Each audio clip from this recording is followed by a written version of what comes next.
Welcome to 95 news. ముందుగా బులెటిన్లో headlines చూద్దాం. ఆలంపూర్ జోగులాంబ బాలబ్రహ్మేశ్వర ఆలయాన్ని దర్శించుకున్న ఎమ్మెల్సీ కవిత. పూర్ణ కుంభంతో స్వాగతం పలికిన అర్చకులు. టీపీసీసీ చీఫ్ రేవంత్ రెడ్డికి మంత్రి ఎర్రబెల్లి దయాకర్ రావు సవాల్. తాను భూ కబ్జాలకు పాల్పడినట్టు నిరూపిస్తే మంత్రి పదవికి రాజీనామా చేస్తానన్న ఎర్రబెల్లి.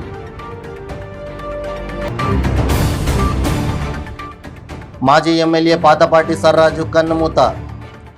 భీమవరంలోని ప్రైవేటు ఆసుపత్రిలో చికిత్స పొందుతూ తుది శ్వాస. ద్రాక్షారామం శ్రీ మాణిక్యంబ సమేత భీమేశ్వర స్వామి ఆలయానికి పోటెత్తిన భక్తులు. శివనామ స్మరణతో మారుమోగుతున్న ఆలయం. ఇక ఇప్పుడు బులెటిన్లో డీటెయిల్స్ చూద్దాం. ఆలంపూర్ జోగులాంబ బాలబ్రహ్మేశ్వర ఆలయాన్ని ఎమ్మెల్సీ కవిత దర్శించుకున్నారు. ఆమెకు అర్చకులు పూర్ణ కుంభంతో స్వాగతం పలికారు. ఎమ్మెల్యేలు అబ్రహం, బండ్ల Krishnamohan Reddy, Ala Venkateswara Reddy, Gadwal ZP chairperson Saritha Tirupathaiah, corporation చైర్మన్లు మేడే రాజీవ్ సాగర్, సాయిచంద్ ఎమ్మెల్సీ కవిత వెంట ప్రత్యేక పూజల్లో పాల్గొన్నారు.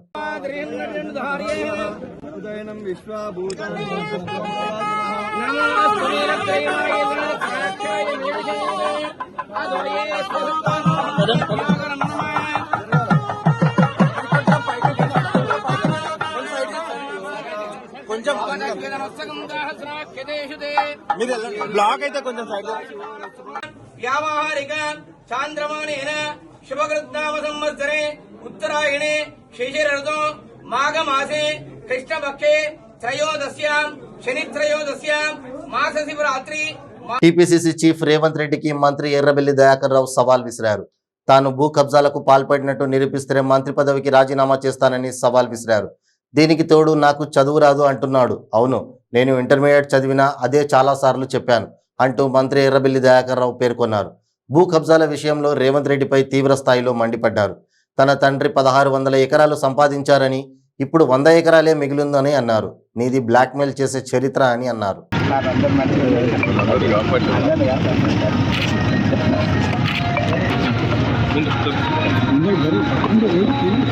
నువ్వు ఫోన్ మధ్యలో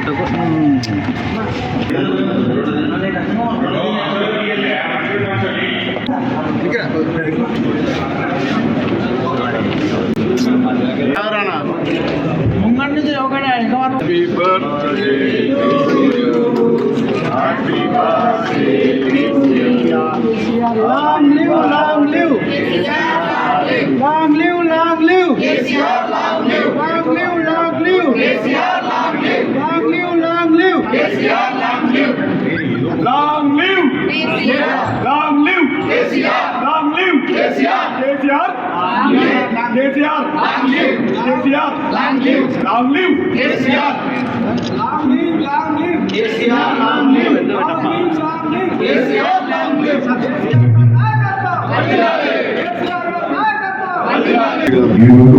ప్రియతమ నాయకుడు, ఉద్యమకారులు, ప్రజలను ఆరాధించే దైవం లాంటి వారు కేసీఆర్ గారి పుట్టినరోజు సందర్భంగా జనగాం జిల్లాలో కూడా పెద్ద ఎత్తున చేయటం, జనగాం జిల్లా బాగుపడ్డది, వరంగల్ జిల్లా బాగుపడ్డదంటే అది కేసీఆర్ దైవలనే. జనగాం జిల్లా ప్రజలు, వరంగల్ జిల్లా ప్రజలు ఆయనకు ఉన్నప్పటికీ మనం ఈ సందర్భంగా తెలుసుకున్నాం. మాకు దైవం లాంటి వారు ఆ పుట్టినరోజు సందర్భంగా రాష్ట్ర స్థాయిలో కాదు, ఇక్కడ దేశ స్థాయిలో కూడా పండుగ చేసుకోగలుగుతున్నారు. రాష్ట్ర స్థాయిలో తెలంగాణ సాధించిన వీరుడు, సాధించి తెలంగాణను అభివృద్ధి చేసిన మహాపురుషుడు.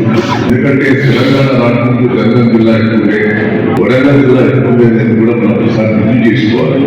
జనగాం జిల్లా ఇక్కడ మంచిగా కిటకిట కొట్టుకునేది, సాగుకు ఇబ్బంది పడేది, గ్రామాల కరెంటు వేట వచ్చేది. ఇన్ని తీర్లు గట్టెక్కించుకున్నాం, గ్రామాలు బాగు చేసుకున్నాం, చెట్లు బాగు చేసుకున్నాం. ఇలా జనగాం జిల్లా, వరంగల్ జిల్లా, తెలంగాణ రాష్ట్రంలో రోడ్డు లేకుండా ఇంటింటికి ఇచ్చిన మహానుభావులు కేసీఆర్ గారు. ప్రతి ఇంట్లో ఈరోజు కేసీఆర్ గారు పుట్టినరోజు బర్త్డే పెద్ద ఎత్తున చేసుకోవడం జరుగుతున్నది. ఆయనే ఆరోగ్యంగా బలంగా ఉండాలి, ఆ భగవంతుని కోరుతున్నాం. వచ్చేసారి కేసీఆర్ గారు రాష్ట్రంలో ముఖ్యమంత్రిగా కేటీఆర్ గారు, దేశ స్థాయిలో కేసీఆర్ గారు ప్రధానమంత్రిగా ఉండాలనేది ఆ భగవంతుడు కూడా మీ ఎంపడి ఉంటాం. మీరు మా ప్రజలకు సేవ చేశారు. నేను 40 ఏళ్ళ నుంచి రాజకీయాల్లో ప్రజలు ఇబ్బందులు ఏందో కష్టాలు ఏందో తెలుసుకొని మీరు అన్ని కూడా స్కీమ్స్ అన్ని కూడా ప్రవేశపెట్టి ప్రజల్లో కూడా ఒక దేవుడిలాగా మీకు తయారయ్యారు. ఆ భగవంతుని కృప వల్ల యాదాద్రికి కొండగట్టుకు ఎన్నో సేవలు చేస్తున్నాం. ఇంకా భగవంతుని జీవంతో ఆరోగ్యంగా ఉండి దేశంలో పట్టిన ఒక ప్రధానమంత్రిగా చూడాలనేది ప్రజలు కోరుకుంటున్నారు. ఈ బర్త్డే సందర్భంగా జనగాం జిల్లా ప్రజల తరఫున, వరంగల్ జిల్లా ప్రజల తరఫున, తెలంగాణ ప్రజల తరఫున, అందరి తరఫున వారికి శుభాకాంక్షలు తెలియజేస్తున్నారు. రేవంత్ రెడ్డి గారు నిన్న మొన్న జనగాం జిల్లాలో, వరంగల్ జిల్లాలో పర్యటిస్తున్నారు. కానీ అది పాదయాత్ర అని పేరు చెప్పి కార్లలో తిరుగుతాడు. అంటే ఎంత మోసం చేస్తాడో ఒకసారి అర్థం చేసుకోవాలి. కాంగ్రెస్ పార్టీ కార్యకర్తలే కొన్ని నియోజకవర్గాలు రాణిస్తలేదు, కొన్ని మండలాల్లో రాణిస్తలేదు. ఆయన వస్తే ఐడియా లేకు మాకున్న పలుపడిపోతుందనే ఉద్దేశంతో రేవంత్ రెడ్డి గారిని కొన్ని కాన్స్టిట్యూన్సీలో రాణిస్తలేదు. పాదయాత్ర అంటే కంటిన్యూగా నడవాలి. ఆడ వాళ్ళ పార్టీ వాళ్ళు స్వాగతించాలి. కానీ ఈయన పార్టీ వాళ్ళే అసహించుకుంటుంటే ఎంత ఘోరం ఒక్కసారి అర్థం చేసుకోండి. ఎన్ని అబద్ధాలు ఆడిందంటే ఆయన ఉద్యమంలో ఇప్పుడు పాల్గొనలేదు. తెలంగాణ ఉద్యమం అంటేనే ఆయన చంద్రబాబు గారికి ఏజెంట్గా ఉన్నాడు. నాతో పాటు మేము తెలుగుదేశం పార్టీలో ఉండుకుంటున్నాయి. మేము 15 మంది ఎమ్మెల్యేలు, పార్టీ ముఖ్య నాయకులు ఆ రోజు కూడా అందరూ నిర్ణయం తీసుకొని తెలంగాణ కోసం పట్టుబడి ఆ రోజు చంద్రబాబు గారిని ఇప్పించి లెటర్ ఇప్పించిన దాంట్లో మొదటి వ్యక్తి నేనే. చంద్రబాబు గారికి ఇష్టం లేకుండా మా పట్టుదలతోటి తెలంగాణకు లెటర్ ఇచ్చారు. కానీ రేవంత్ రెడ్డి గారు చంద్రబాబుకు ఏజెంట్గా పనిచేశాడు, తెలంగాణకు వ్యతిరేకంగా పనిచేశాడు. తెలంగాణ ప్రజల మనోభావాలను కాపాడేందుకు తెలంగాణ కోసం అనుకూలంగా నేను పోరాటం చేశాను. నేను తెలంగాణ కోసం పోరాటం చేస్తే నా మీద కేసులు అయింది. మరి రేవంత్ రెడ్డి గారి మీద ఒక్క కేసు అన్న అయిందా? ఇదే రేవంత్ రెడ్డి గారు కానీ, అదే రాఘవరెడ్డి గారు కానీ, వీళ్ళకి ఎప్పుడైనా తెలంగాణ దాంట్లో కేసులు అయినాయా? రేవంత్ రెడ్డి గారు కానీ, ఆయన ఎమ్మడున్న రాఘవరెడ్డి గారు, ఆయన మనసులో ఉన్నదంతా కుంభకోణాలలో కేసులు అయినాయి. ల్యాండ్ మాఫియాలను, ప్రజలు మోసం చేసే దాంట్లో నేను 40 ఏళ్ల రాజకీయాలు ఒకట చిన్న కేసు లేదు. ఆ రేవంత్ రెడ్డి మీద లఫ్ట్ కేసులు ఎన్ని చూడండి. చాలా మంది బ్లాక్ మెయిల్ చేసి పైసలు వసూలు చేసుకున్నారు. డాక్టర్ బిఆర్ అంబేద్కర్ కోనసీమ జిల్లా పంచారామ క్షేత్రమైన ద్రాక్షారామంలో మహాశివరాత్రి సందర్భంగా శ్రీ మాణిక్యంబ సమేత భీమేశ్వర స్వామివారి ఆలయంలో తెల్లవారుజాము నుండి భక్తులు అధిక సంఖ్యలో స్వామివారి దర్శనానికి పోటెత్తారు. శ్రీ స్వామి అమ్మవారికి భక్తులు ప్రత్యేక పూజలు, అభిషేకాలు నిర్వహించారు.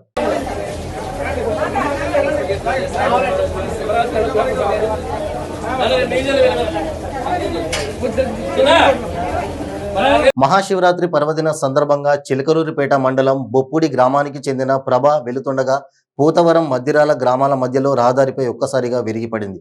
దీంతో వెనుక వస్తున్న ప్రభలకు ట్రాఫిక్ కు తీవ్ర అంతరాయం కలిగింది.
ఎనకపోయిందంటే మళ్ళీ ముంగల పగ్గాలు ముంగల పగ్గాలు రంగంపేటలో మహాశివుడి శైకత శిల్పం ఆధ్యాత్మిక పరిమళాలను వెదజల్లుతోంది. మహాశివరాత్రిని పురస్కరించుకొని ఇద్దరు సిస్టర్స్ రూపొందించిన ముక్కంటీశ్వరుడి శైకత శిల్పం శివభక్తులను విశేషంగా సన్మోహపరుస్తోంది. తూర్పుగోదావరి జిల్లా రంగంపేట శివాలయంలో సైకత శిల్పి దేవిన శ్రీనివాస్ ఆధ్వర్యంలో దేవిన సిస్టర్స్ రూపొందించిన ఈ సైకత శిల్పం విశేషంగా ఆకట్టుకుంటోంది. క్షీరసాగర మదనంలో హలాహలాన్ని శివుడు సేవిస్తున్నట్లుగా సర్వం శివమయం అన్న నినాదంతో గలకంఠుని సైకత శిల్పంను ప్రత్యేకంగా రూపొందించారు.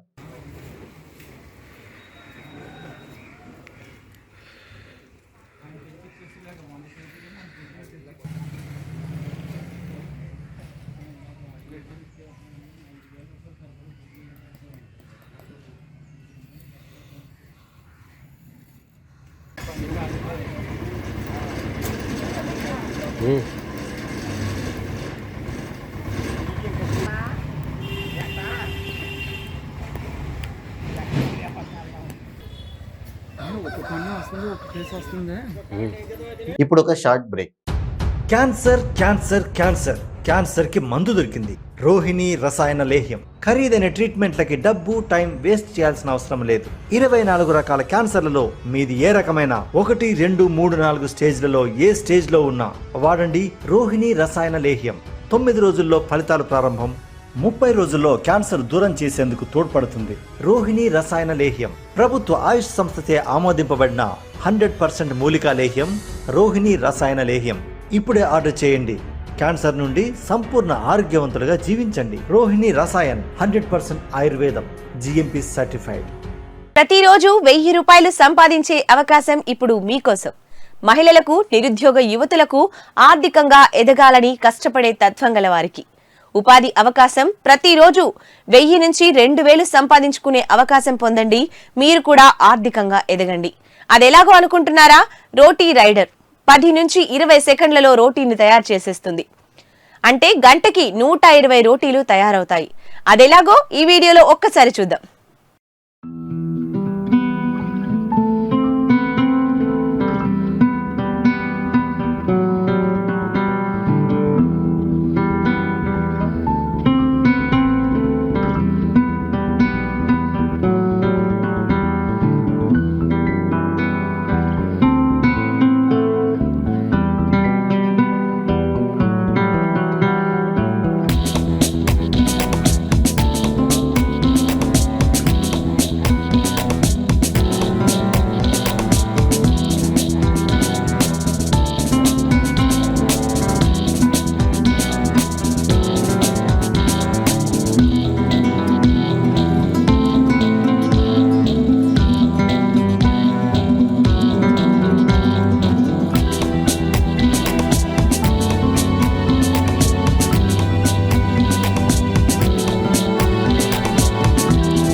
Welcome back to 95 news. Srikakulam జిల్లా నరసన్నపేట మండలం మడపాట వద్దనున్న వంశధార పేపర్ మిల్లులో రాత్రి అగ్ని ప్రమాదం సంభవించింది.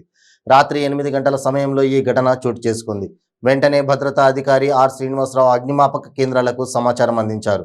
జిల్లా అగ్నిమాపక అధికారి బి వీరభద్రరావు ఆధ్వర్యంలో సిబ్బంది 2 అగ్నిమాపక శకటాలతో యుద్ధ ప్రాతిపదికన అక్కడికి చేరుకుని 2 గంటల పాటు శ్రమించి మంటలను అదుపు చేశారు. పరిశ్రమలోని పేపర్ రోల్స్ యంత్రాలు, విద్యుత్ తీగలు కాలిపోయాయి. లక్షల్లో నష్టం ఉంటుందని అంచనా వేస్తున్నారు. ఆ సమయంలో పేపర్ మిల్లులో 60 మంది వరకు సిబ్బంది విధుల్లో ఉన్నారు.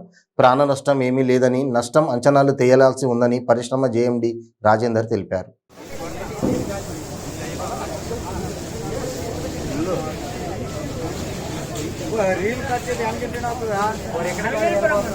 ఇలా వస్తుంది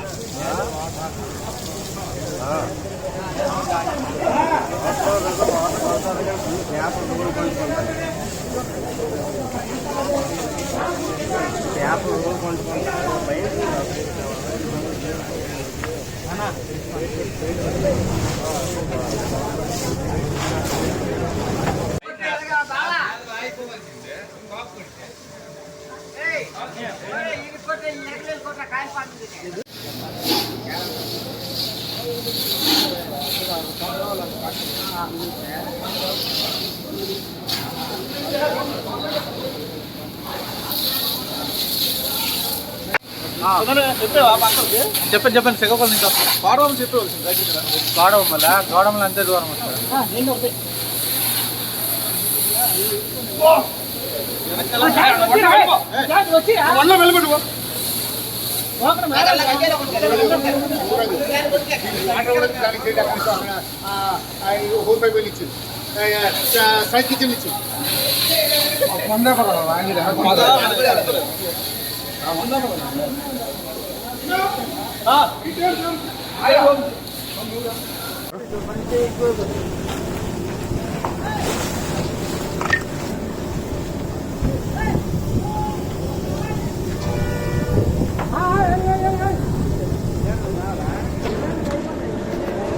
టీడీపీ నేత మాజీ మంత్రి సోమిరెడ్డి చంద్రమోహన్ రెడ్డి తిరుమల శ్రీవారిని దర్శించుకున్నారు.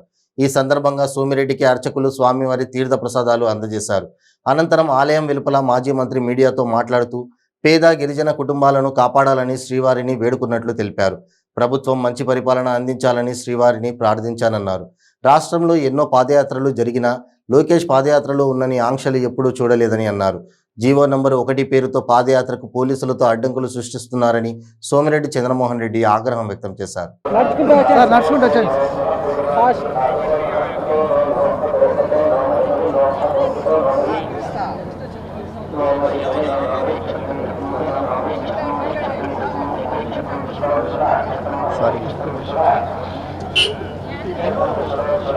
సార్ రండి సార్.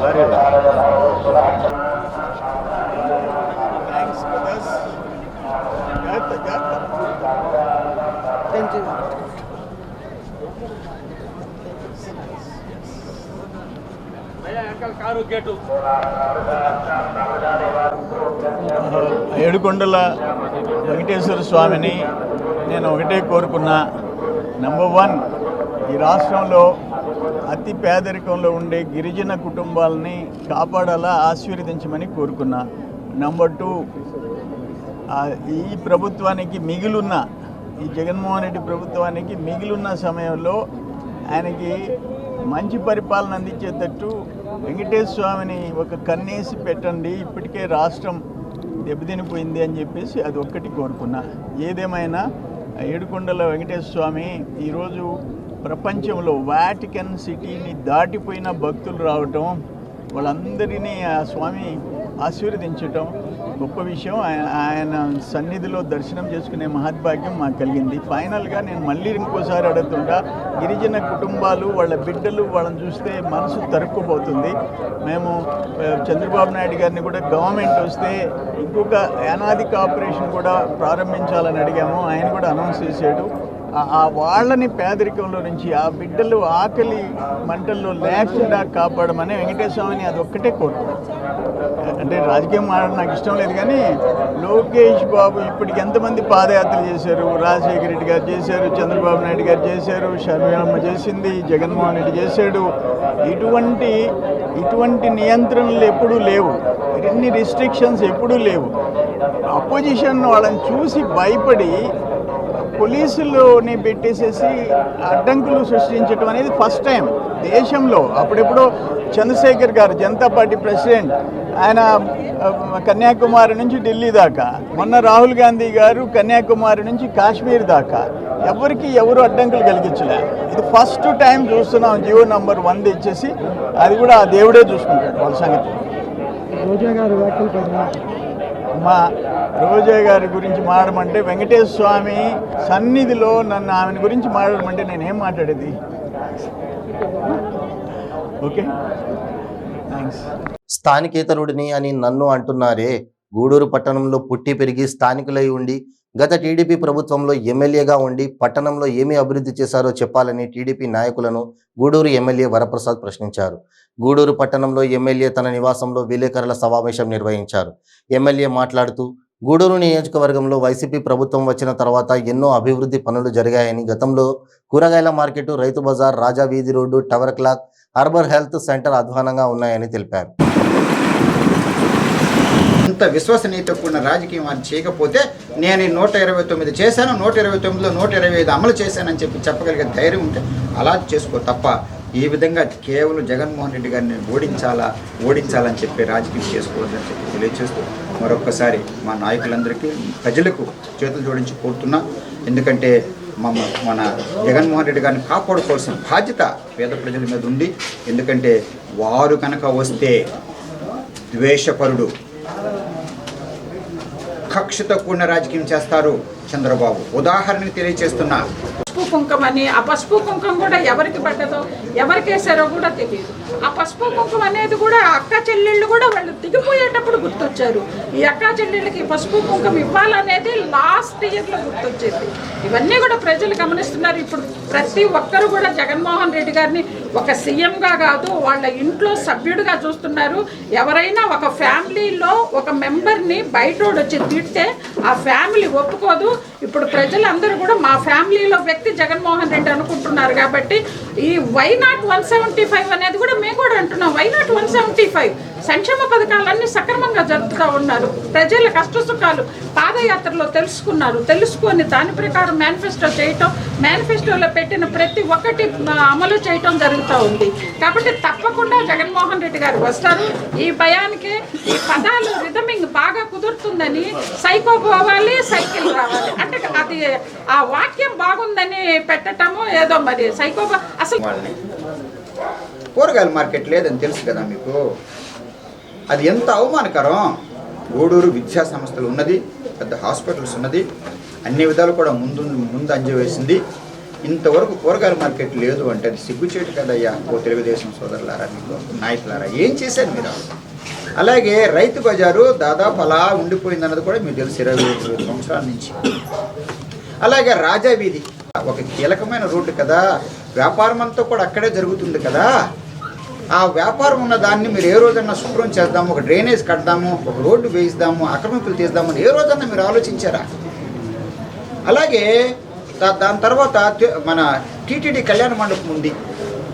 అది ఏ రోజన్నా తెలుగుదేశం వాళ్ళు అప్పుడున్న మా పార్టీ నుంచి వెళ్ళిన ఎమ్మెల్యే కానివ్వండి, ఒక నాయకులు కానివ్వండి, ఏ రోజన్నా టీటీడీ కళ్యాణ మండపం కాంప్లెక్స్ గూడూరులో ఉన్నదానికి అడుగుపెట్టి చూసారా?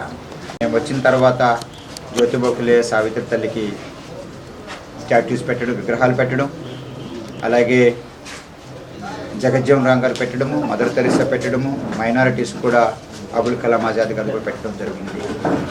అలాగే పుల్లమ్మ సత్రం 60 సంవత్సరాల నుంచి అంత శిథిలావస్థలో ఉందా?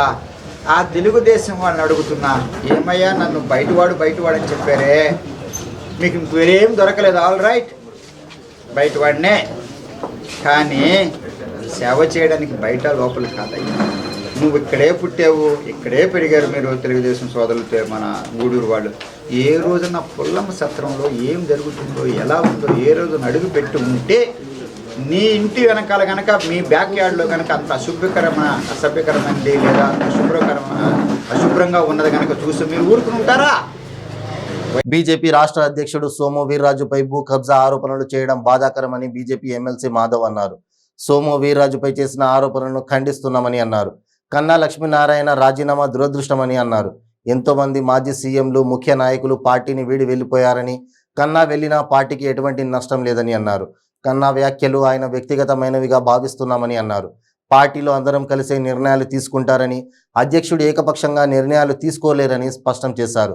వేరే పార్టీలో మంచి రాజకీయ భవిష్యత్ కోసం పార్టీని వీడి వెళ్ళిపోతున్నారని, పార్టీని వీడి వెళ్లే సమయంలో విమర్శలు చేయడం సహజమేనని చెప్పుకొచ్చారు.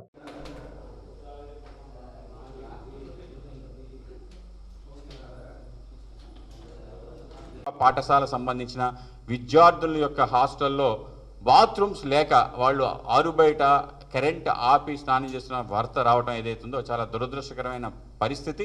ఇవాళ పెద్ద ఎత్తున మరుగుదొడ్ల నిర్మాణం కోసం ప్రతి గ్రామంలో ఓడిఎఫ్గా మనం ప్రకటించి ముందుకెళ్తున్న తరుణంలో ఈ విధంగా ఏదైతే ఎస్రాయవరం సంబంధించిన ఇన్సిడెంట్ ఉందో చాలా చాలా దురదృష్టకరం. ముఖ్యంగా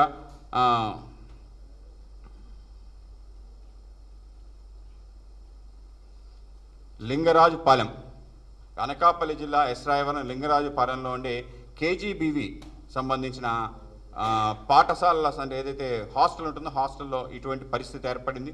అలాగే అనేక మంది టీచర్లు ఈరోజు అనేక రకాల ఇబ్బందులు పడుతున్నారు. ఏదైతే వర్క్ అడ్జస్ట్మెంట్ పేరు మీద, రేషనలైజేషన్ పేరు మీద ఆ విధంగా అనేక మంది ఇబ్బంది పడుతున్నారు. అలాగే ఒక పక్క విద్యార్థులు ఇబ్బంది పడుతున్నారు. వాళ్ళ సిబ్బంది కొరత కూడా పెద్ద ఎత్తున ఉంది. డిఎస్సి నిర్వహించాలని చెప్పి పెద్ద ఎత్తున అడుగుతున్నాం. రాష్ట్ర ప్రభుత్వం టీచర్లపై విపరీతమైన ఆగ్రహంతో డిఎస్సీలు నిర్వహించక ఇవాళ ప్రాథమిక పాఠశాలలు మెర్జింగ్ అనే అంశంలో భాగంగా బదిలీలు చేయటం ఏదైతుందో దాని కారణంగా విద్యా సంవత్సరం కూడా విద్యార్థులు నష్టపోతున్నారు. కనుక ఇటువంటి ఏవైతే అవకతవక విధానాలు ఉన్నాయో వాటిని మానుకోవాలని కూడా రాష్ట్ర ప్రభుత్వాన్ని కోరుతున్నాం. అలాగే ఎన్నికల కోడ్ అమల్లో ఉంది. కనుక ఈ కోడ్ అమల్లో ఉండేటప్పుడు ఎవరైతే అధికార బాధ్యతలు ఉంటారో వాళ్ళు వ్యక్తిగత ప్రచారంలో వెళ్ళకూడదు. ఇవాళ రాష్ట్ర ప్రభుత్వం వాళ్ళ డబ్బులు తీసుకుంటున్న అనేక రకాల కమిషన్స్ ఏవైతే ఎస్సీ ఎస్టీ కమిషన్స్ ఇవన్నీ కూడా కమిషన్స్, వాటికి వాళ్ళు రాజకీయ ప్రమేయం లేకుండా ఉండాల్సిన అవసరం ఉంది. కానీ వాళ్ళ విచ్చలవిడిగా ఎమ్మెల్సీ ఎన్నికల్లో వాళ్ళందరూ కూడా పార్టిసిపేట్ చేయడం, విచ్చలవిడిగా గ్రామ సచివాలయం సంబంధించిన వాళ్ళు వాడుకోవటం, అలాగే విలేజ్ వాలంటీర్స్ పెద్ద ఎత్తున ప్రచారం చేయడం ఏదైతుందో చాలా దురదృష్టకరం. వీటిపైన కఠిన చర్యలు తీసుకోవాలని రాష్ట్ర ప్రభుత్వాన్ని కోరుతున్నాం. వాళ్ళ ఎన్నికల కమిషన్ కూడా మేము కోరుతున్నాం. ఆ విధంగా ఈ వ్యవస్థని ప్రజల్ని భయభ్రాంతులు చేసే విధంగా ఒక ప్రయత్నం అయితే ఇక్కడ ఈ ఎమ్మెల్సీ ఎన్నికల్లో ఉంటుందని మా భావన. ఆ విధంగా ఉండకుండా ఈ రోజు పత్రికా సమావేశానికి విచ్చేసిన ఎలక్ట్రానిక్ మీడియా వారికి అలాగే ప్రింట్ మీడియా వారికి హృదయపూర్వక నమస్కారములు. ఈరోజు పత్రికా సమావేశానికి ముఖ్య అతిథిగా శ్రీ పివిఎన్ మాధవ్ గారు, రాష్ట్ర ప్రధాన కార్యదర్శి అయినటువంటి ఎమ్మెల్సీ గారు, అలాగే అనకాపల్లి ఇన్ఛార్జ్ అయిన శ్రీ ప్రకాష్ రెడ్డి గారు, మరియు రాష్ట్ర కార్యవర్గ సభ్యులు విజయానందరెడ్డి గారు, అలాగే జిల్లా ప్రధాన కార్యదర్శి అయినటువంటి దామోదర యాదవ్ గారు హాజరయ్యారండి. ఇప్పుడు ఈ పత్రికా సమావేశాన్ని ఉద్దేశించి పివిఎన్ మాధవ్ గారు మాట్లాడవలసిందిగా కోరుతున్నాను. బులెటిన్ ముగించే ముందు హెడ్లైన్స్ మరోసారి. ఆలంపూర్ జోగులాంబ బాలబ్రహ్మేశ్వర ఆలయాన్ని దర్శించుకున్న ఎమ్మెల్సీ కవిత. పూర్ణ కుంభంతో స్వాగతం పలికిన అర్చకులు. టీపీసీసీ చీఫ్ రేవంత్ రెడ్డికి మంత్రి ఎర్రబెల్లి దయాకర్ రావు సవాల్. తాను భూ కబ్జాలకు పాల్పడినట్టు నిరూపిస్తే మంత్రి పదవికి రాజీనామా చేస్తానన్న ఎర్రబెల్లి.